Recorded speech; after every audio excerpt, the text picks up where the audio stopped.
गौतम बुद्ध नगर को करोड़ों के विकास की सौगात। रक्षा मंत्री राजनाथ सिंह ने किया रक्षा उपकरण और इंजन टेस्ट फैसिलिटी का लोकार्पण। सीएम योगी आदित्यनाथ भी रहे मौजूद।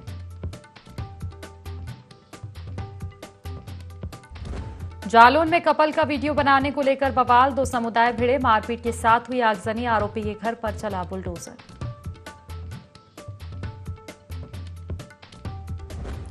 मैनपुरी में अवैध शराब फैक्ट्री का पर्दाफाश। पुलिस गिरफ्त में 3 आरोपी। भारी मात्रा में शराब और मशीनें बरामद।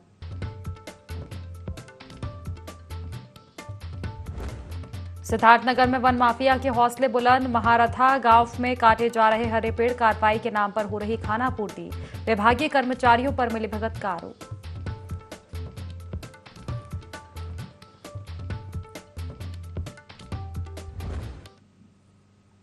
नमस्कार, IND 24 देख रहे हैं आप और मैं हूं आपके साथ खुशी व्यास। चलिए सीधा रुख करेंगे खास खबरों की ओर, जहां गौतम बुद्ध नगर को बड़ी सौगात मिली है। रक्षा उपकरण और इंजन टेस्ट फैसिलिटी की सौगात आज गौतम बुद्ध नगर को सीएम योगी आदित्यनाथ ने दी है, लोकार्पण किया है। को यहां पर विकसित करने में सफलता प्राप्त की है। मैं इसके लिए इन्हें चेयरमैन श्री विकास मिश्रा जी को और CEO श्री विवेक मिश्रा जी को अपने भारत सरकार के रक्षा उत्पादन से जुड़े हुए और रक्षा क्षेत्र से जुड़े हुए सभी संस्थाओं के साथ ही हृदय से बधाई देता हूं और उनका अभिनंदन करता हूं।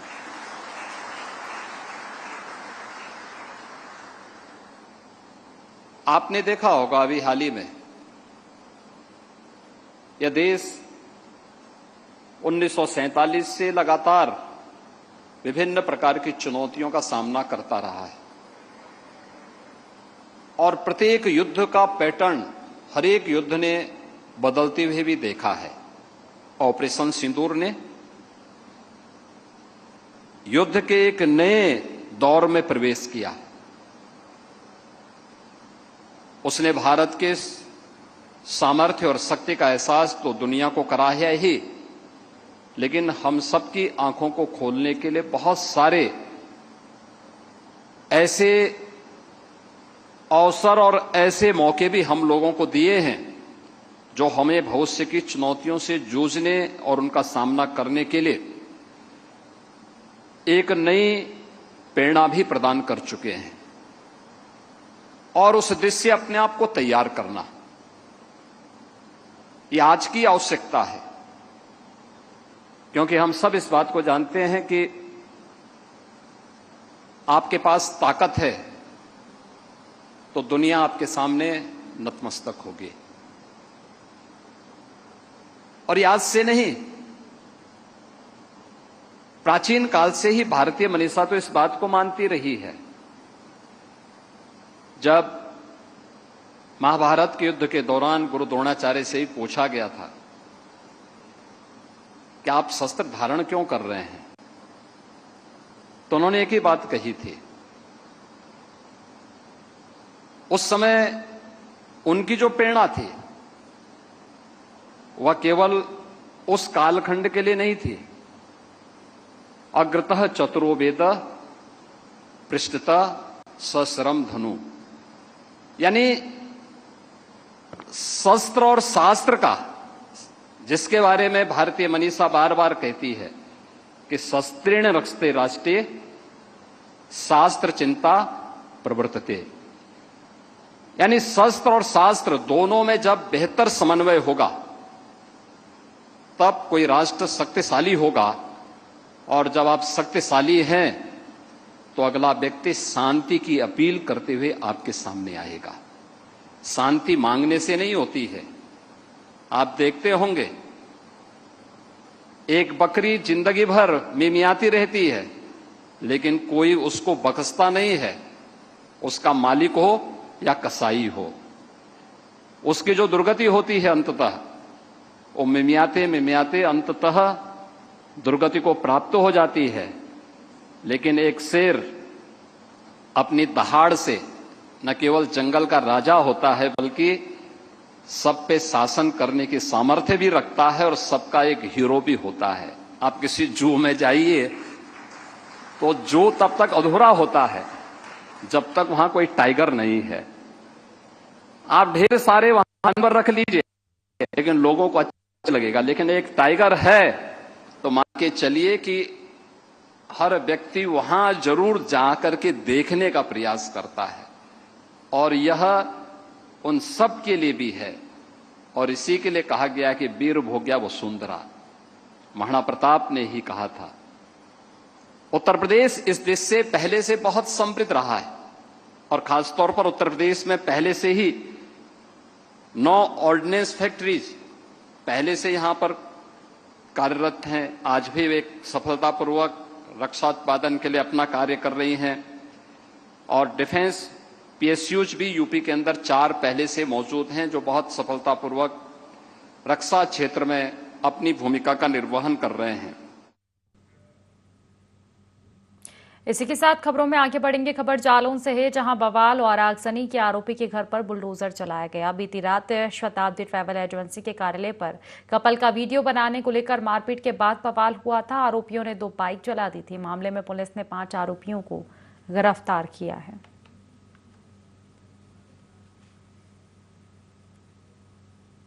कल जो घटना हुई थी मारपीट की, जिसमें 2 मोटरसाइकिलें भी जलाने की घटना सम्मिलित है, आज उसके परिप्रेक्ष्य में जो अभियुक्त थे उनको सीसीटीवी फुटेज और अन्य सूचना के माध्यम से चिन्हित किया गया था। 5 आरोपियों को गिरफ्तार किया गया है। 2 आरोपियों द्वारा अवैध रूप से सरकारी भूमि पर कब्जा किया गया था। अतिक्रमण को मुक्त कराया गया है। गैंगस्टर एनएसए की कार्रवाई हमारी प्रचलित है, चल रही, इस पर कार्रवाई करेंगे।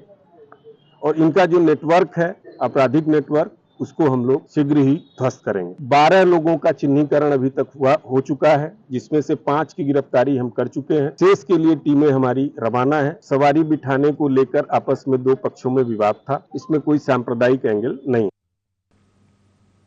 सोनभद्र से आपको खबर बता दें, जहां आदिवासी बच्ची के साथ दुष्कर्म का मामला सामने आया। गंभीर हालत में मासूम को अस्पताल में भर्ती कराया गया है।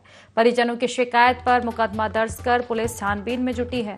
आरोपी की तलाश के लिए 3 टीम बनाई गई। कुछ दिन पहले ही ननिहाल घूमने के लिए आई थी मासूम। रॉबर्ट्सगंज कोतवाली थाना क्षेत्र का मामला बताया जा रहा है। तो सोनभद्र से हम आपको खबर बता दें, आदिवासी बच्ची के साथ दुष्कर्म का मामला सामने आया। गंभीर हालत में मासूम को अस्पताल में भर्ती कराया गया है। परिजनों की शिकायत पर पुलिस मामले की जांच पड़ताल में जुटी हुई है।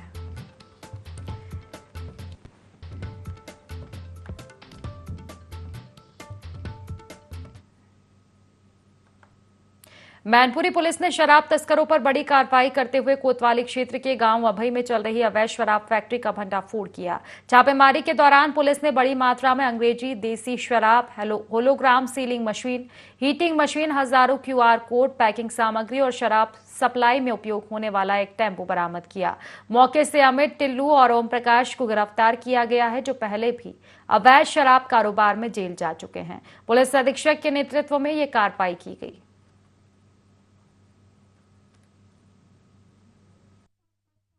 एक हमने अवैध फैक्ट्री पकड़ी है, जहां पर 2 अभियुक्त लगातार शराब बना रहे थे। हाल फिलहाल में ही उन्होंने ये काम स्टार्ट किया था। मौके पर जाकर हम लोगों को लगभग 333 लीटर शराब हम लोगों को मिली है। 20,000 खाली रैपर है जो आने वाले समय में वो इस्तेमाल करता। लगभग 450 पीसेस है जो ऑलरेडी बने हुए थे। इनके पास वो मशीन भी मिली है, हीटिंग मशीन और एक सीलिंग मशीन, जो कि पैक के अंदर शराब को डालने के बाद ये लोग बंद कर दिया करते थे, सील कर देते थे। और अभी इस पर हम लोगों ने 2 व्यक्ति को पकड़ा है। इन पर पहले भी आबकारी में कई मुकदमे दर्ज किए गए हैं, और जैसा कि हम लोगों ने आज इनको पकड़ा है, इनको आगे की कार्रवाई हम लोग इसमें करेंगे। रायबरेली में जीएसटी टीम की चेकिंग के दौरान बड़ा हादसा हो गया। मामला मलेरिया थाना क्षेत्र के लखनऊ प्रयागराज मार्ग का है। चेकिंग के दौरान पीछे से आ रहे कंटेनर ने व्यापारी का माल ले जा रही डीसीएम और जीएसटी टीम के वाहन को जोरदार टक्कर मार दी। इस हादसे में डीसीएम चालक वीरेंद्र की मौके पर ही मौत हो गई, जबकि जीएसटी टीम के 2 सदस्य गंभीर रूप से घायल हो गए। टक्कर इतनी भीषण थी कि डीसीएम सड़क किनारे बने मकान में घुस गई और बुरी तरह से क्षतिग्रस्त हो गई।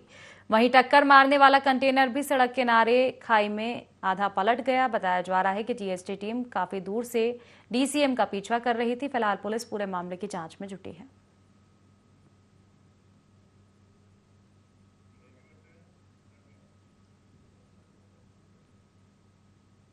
खबर महाराजगंज से है, जहां 12 वर्षीय नाबालिग का शव बरामद किया गया। 5 दिनों से नाबालिग लापता था।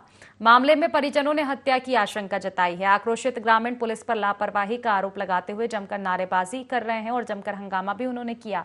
मौके पर पहुंची पुलिस अधीक्षक सिद्धार्थ सहित अन्य पुलिसकर्मी लोगों को समझाने में जुटे हुए हैं।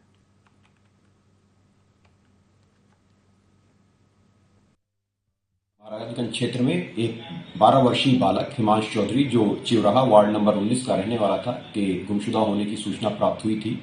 इस सूचना पर थाना कोतवाली पर मुकदमा अपराध संख्या 467/25 अंतर्गत धारा 137(2) BNS पंजीकृत कर पुलिस द्वारा गुमशुदा की तलाश की जा रही थी। को उक्त गुमशुदा बालक की डेड बॉडी नटवा नहर में मिली।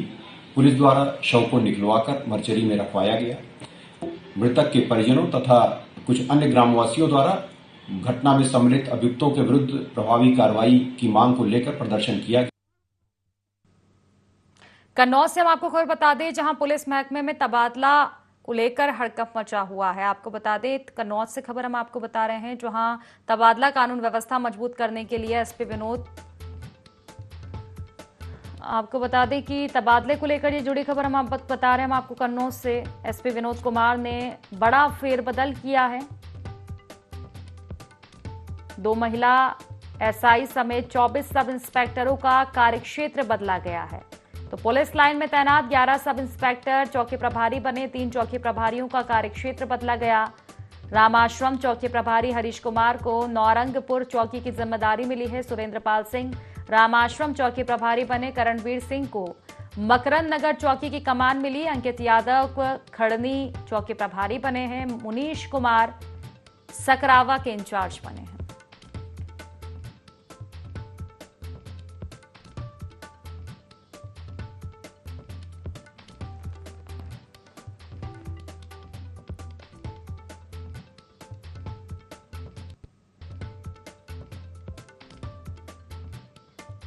तो कन्नौज से हम आपको खबर बता रहे हैं, पुलिस महकमे में तबादले हुए। एसपी विनोद कुमार ने बड़ा फेरबदल किया है।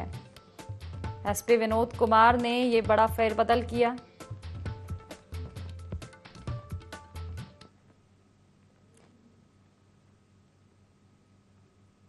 मैनपुरी की कुरावली नवीन मंडी के गेट नंबर 1 के बाहर व्यापारी से हुई 50,000 की छिनैती का खुलासा पुलिस ने 72 घंटे में कर दिया। पुलिस ने एक आरोपी को गिरफ्तार किया। आरोपी के पास से 30,270 रुपए सहित एक मोटरसाइकिल बरामद की गई। पूछताछ में उसने साथ ही राजा बाबू के साथ वारदात करना कबूल किया है।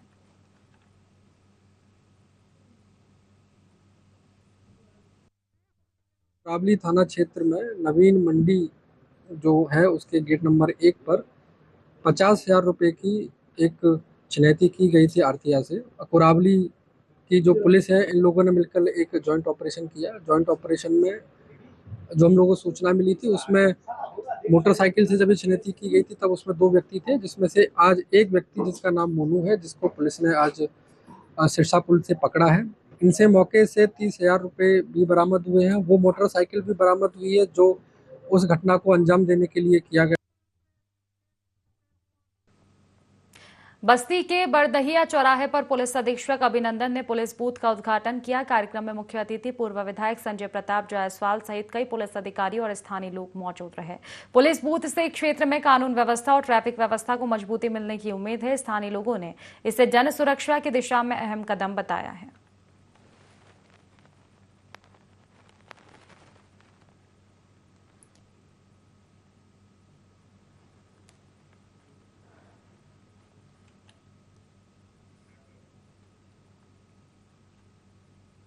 बैंक शाखा बासी के एक खाता धारक ने एसडीएम को पत्र सौंपकर शाखा प्रबंधक के खिलाफ कार्रवाई की मांग की। दरअसल बासी स्थित एचडीएफसी बैंक में संचालित खाते में किसी ने 1,86,500 रुपए निकाले थे। पत्र में तौलन यादव द्वारा साफ कहा गया है कि बैंक कर्मचारियों की मिलीभगत से ही उनके खाते की उपरोक्त धनराशि निकाली गई। मामले में एसडीएम ने एसएचएमओ शिवनगर डिंडई को प्रकरण की जांच कर नियमानुसार प्रभावी कार्रवाई करने के निर्देश दिए हैं।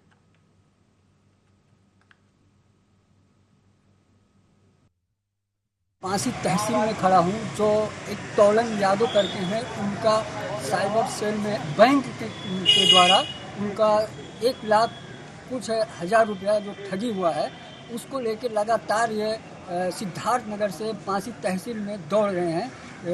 कई दिन के बाद दौड़ने के बाद इनके साथ क्या हुआ है, आज ये बांसी तहसील एसडीएम साहब के पास आए हैं। तो आज हम इन्हीं से बात करते हैं कि क्या हुआ है, एसडीएम साहब इनको क्या आश्वासन दिए हैं। क्या नाम है आपका? क्या हुआ है आपके साथ, क्यों आप इतना दौड़ रहे हैं? हमारे खाते से 1,86,500 रुपया फ्रॉड हो गया है और लगातार जब हम बैंक में आए अपना सूचना दिए तो बैंक वालों का बिहेव हमारे प्रति बहुत बेकार था। और उसके बाद में जो हमने कहा कि हमें स्टेटमेंट दे दीजिए तो उन्होंने हमको स्टेटमेंट नहीं दिया, वो नौकर हमको भेज दिए साइबर सेल लगातार 8 दिन दौड़े तो हमारा FIR दर्ज हुआ।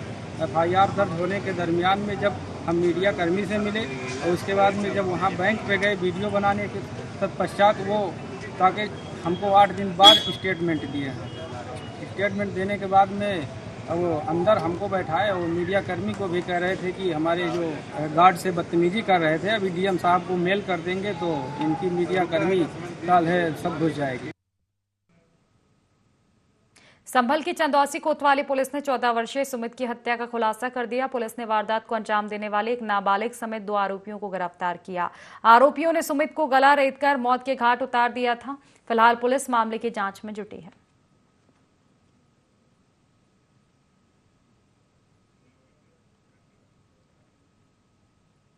तो खबर सिद्धार्थनगर से है, जहां जिले में अजीबोगरीब मामला सामने आया, जहां पर सत्र न्यायाधीश द्वारा एक मुकदमे का फैसला सुनाया गया जो कि पंचायत चुनाव 2021 से जुड़ा है।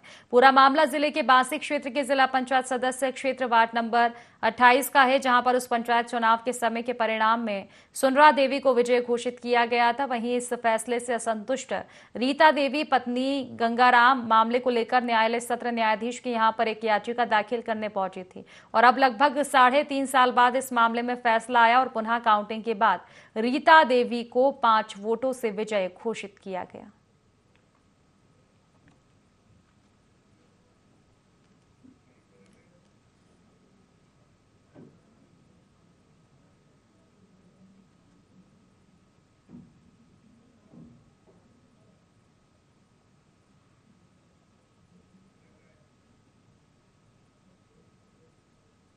सिद्धार्थनगर से खबर बता दें, जहां हरे पेटों की अवैध कटाई का मामला। महारथा गांव में हरे पेटों की बिना परमिट की कटाई की जा रही है। वन माफियाओं ने 4 आम और 3 जामुन के पेड़ को काट दिया।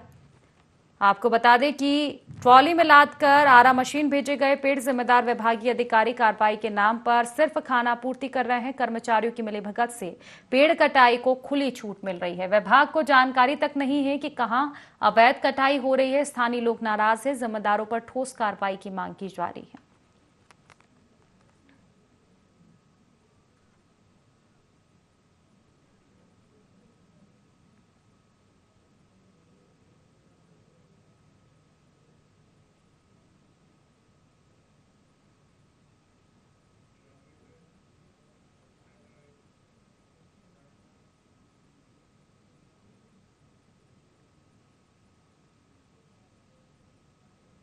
तो खबर बस्ती से है, जहां पुलिस अधीक्षक ने निर्माणाधीन पुरानी बस्ती का जायजा लिया। निरीक्षण के दौरान पुलिस अधीक्षक ने संबंधित अधिकारियों और ठेकेदारों को कार्य में किसी प्रकार की लापरवाही न बरती जाए, इस तरह के निर्देश दिए और थाना भवन का निर्माण निर्धारित करने समय सीमा के भीतर पूरा कराए जाने की मांग की। साथ ही उन्होंने कहा कि नए थाना भवन के निर्माण से क्षेत्र की जनता को और बेहतर सेवाएं उपलब्ध होंगी और थाने के कार्यों में पारदर्शिता और दक्षता बढ़ेगी।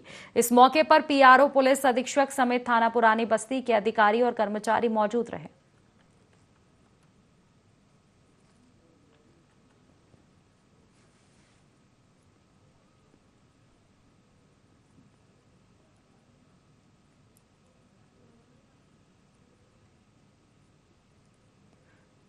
तो पुलिस अधीक्षक ने निर्माणाधीन बस्ती का जायजा लिया है। अधिकारियों और ठेकेदारों को निर्देश दिए हैं, लापरवाही ना बरतने की हिदायत भी उन्होंने दी है।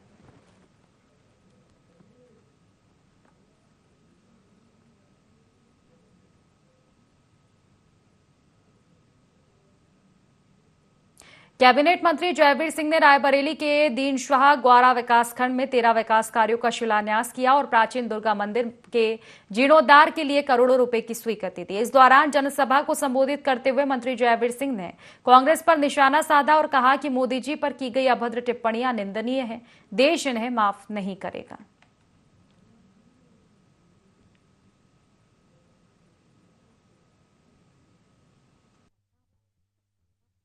देखिए, आज 13 विभिन्न परियोजनाएं जो हमारे पर्यटन विभाग की शिलान्यासित हुई हैं, लोकार्पित हुई हैं। इसके लिए रायबरेली के सभी विधानसभा क्षेत्र के उन वासियों को, उन लोगों को बधाई, शुभकामनाएं, जिनसे पर्यटन के इन विकास परियोजनाओं की पूर्णता के बाद हमारी सनातन संस्कृति को, हमारी विरासत को सम्मान मिलेगा, हमारी धरोहरों को सम्मान मिलेगा और निश्चित रूप से लोगों की भावनाओं के अनुरूप ये विकास के कार्य धरातल पर उतर के रायबरेली के विकास में एक महत्वपूर्ण भूमिका निभाने का काम करेंगे। इसी के क्रम में 13 परियोजनाओं का शिलान्यास लोकार्पण किया है। 7 नई परियोजनाओं की आज घोषणा की गई है जो इस वित्तीय वर्ष में धरातल पर उतरेंगी, जिनको 1 साल के अंदर हम पूर्ण करके रायबरेली की जनता को उनके प्रतिनिधियों के मार्फत, उनके माननीय विधायकों के मार्फत लोकार्पित और शिलान्यास करके समर्पित करने का काम करेंगे। तो संभल हिंसा को लेकर सुनवाई टल गई है। इसी बीच शाही जामा मस्जिद में जुमे की नमाज अता की गई।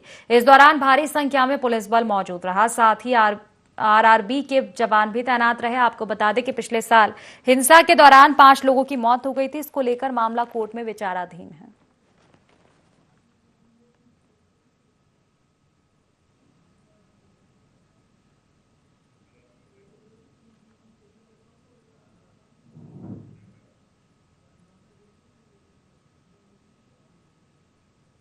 बहराइच की महसी तहसील के बदनपुरवा, मोतीपुरवा और सियैया गांवों में देर रात जंगली जानवर के हमले से दहशत फैल गई। हमले में 4 ग्रामीण गंभीर रूप से घायल हो गए, जिन्हें अस्पताल में भर्ती कराया गया है। सूचना पर वन विभाग और पुलिस की टीम मौके पर पहुंची और जानवर की तलाश शुरू की। पिछले साल भी इसी इलाके में भेड़िए का आतंक रहा था, जिससे ग्रामीणों में फिर से डर का माहौल है।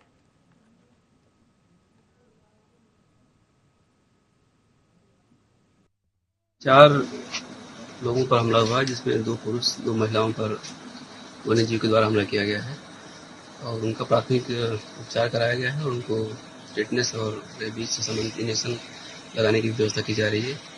पुलिस, वन विभाग और प्रशासन की टीमें भी यहाँ पर मौजूद हैं और गश्त लगातार कर रही हैं और माननीय विधायक जी और अन्य जनप्रतिनिधियों के लगातार दिशा निर्देश और पूर्व में जो टीमें लगाई गई थी उनके हिसाब से हम लोग पुनः जो है उसी को फॉलो कर रहे हैं, जो नियम लगाए गए थे और जो बंदोबस्त किया गया था, और लगातार निगरानी करेंगे और दिन में इसको संभवतः जो है पहचान हो जाएगी उनके पगमार्क मिलने के ऊपर।